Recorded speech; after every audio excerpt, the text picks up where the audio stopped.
The Marvel Masterworks series is awesome. It's printed on very high quality paper, and the color reproductions are just phenomenal. John Buscema essentially invented the character Mephisto. You also get really nice full pages. You've got Mephisto all over the place in this one, so that's pretty cool. And here's Jack Kirby's story. You can see, so here's his Silver Surfer, and you can check out if you're an artist, check out the anatomy of his action figures compared to John Buscema. Let's bring up a Silver Surfer here. You can just see Buscema's anatomy, in my opinion, is just much more fluid. Also, what's really neat is that you've got some original art reproductions and also some front and back covers that Buscema painted himself. Very, very nice. I'll bring you in closer here on this one. If you're a Silver Surfer fan, check that out. All right, the creme de la creme that I want to review here. I just picked this up yesterday, and it's John Buscema's Sketchbook, edited by David Spurlock, and with an introduction by Steranko, which is a nice intro detailing Buscema's career, which is a very interesting story. A real artist's life, this guy. He was in and out of work, ending up at the top of his game. However, he did work for 8 years in advertising. He was classically trained at the Pratt Institute. He's a Brooklyn native, and he aspired to be a Michelangelo, a classical painter, an artist at one point. But the advertising and the cartoon comic industry. Look at his women here. There's a great interview here with David Spurlock. Mentions that the Italian masters themselves, if they were living today, many of them may very well be employed in the comic industry or perhaps even the animation industry, because that's where the money is. But Buscema's women are just without equal, and it's really cool to see the charcoal, graphite, and ink drawings of his women. Much of this book, the reason why I picked up this book is that you see a lot of the pencil lines below these drawings. Here's a charcoal on colored paper here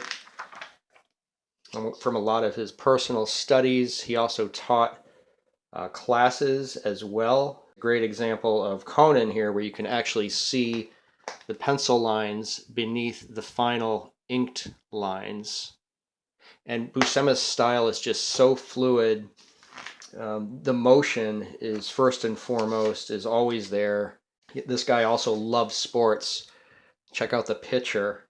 He did a lot with baseball. He used to attend Brooklyn Dodgers games and draw the players.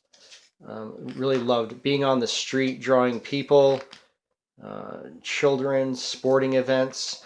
This is some work from his advertising days when he was laid off from the comic industry. Took a hit. Yeah, mid to late 50s, there wasn't any work to be had in comics.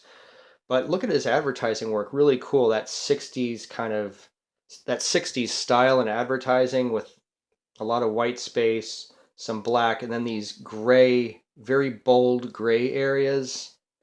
That seems to define a lot of that style in the 60s. And he was working for Sears, doing advertisements for different companies.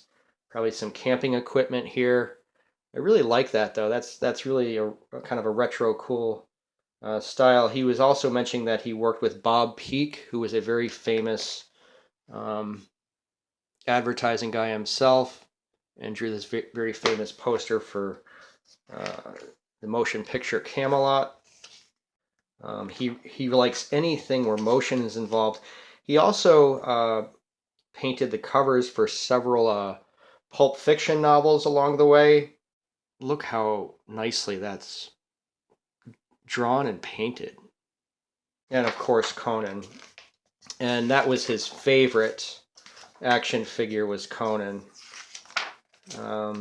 he had the most freedom and the most license with that to be creative, and he, you know, it's probably what he's most well known for. This is a nice study, a graphite study of Conan, kind of deep in thought. And there's a close-up of that image right here. And you can just see, here's this kind of really rough, almost Neanderthal-looking guy, just deep in thought about something, about his fate, about his destiny. Who knows? But the swinging 60s, this is interesting. When Buscema was working in the advertising field, he was approached to do almost like something that invoked Little Annie Fanny from Playboy magazine, kind of a gentleman's kind of racy comic, and he did some studies for it and submitted it. He was asked to develop this, but he eventually decided that the narrative of where the publishers wanted to go with this was too much like softcore pornography, and he decided not to do it. So pretty interesting, but you could see that if he did take on that assignment, you know, for Playboy or whomever, he would have excelled at it. More sports figures, subjects, you know, with horses. As you know, if you're a Conan fan, you know how great he is at horses. And look at the animation. Look at the jockey here. Football. Got a hunting scene here with a hunting dog. A little study for the Silver Surfer there. Just talking about that previously. Westerns.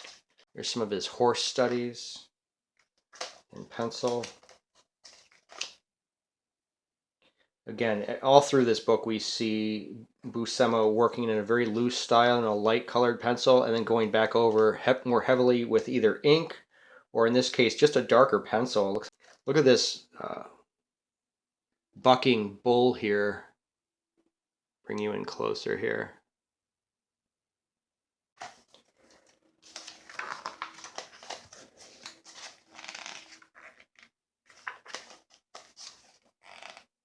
I mean, his characters just have so much life and mood and attitude. The last section of this book is interesting. It has to do with street life. Apparently, Buscema liked to hang out on the street drawing homeless people. He mentioned how he liked how they moved slowly and their different crouch positions, and that they were great character studies. And when you think about, you know, drawing out in plein air, outdoors, and trying to capture a person, for sure some of these characters would move very slowly and would be great studies for an artist like John Buscema. So yeah, you guys, thanks for watching. This book is a big thumbs up. I mean, I'll be turning to this time and again. This is a book that's more catered to the artists. And there he is himself.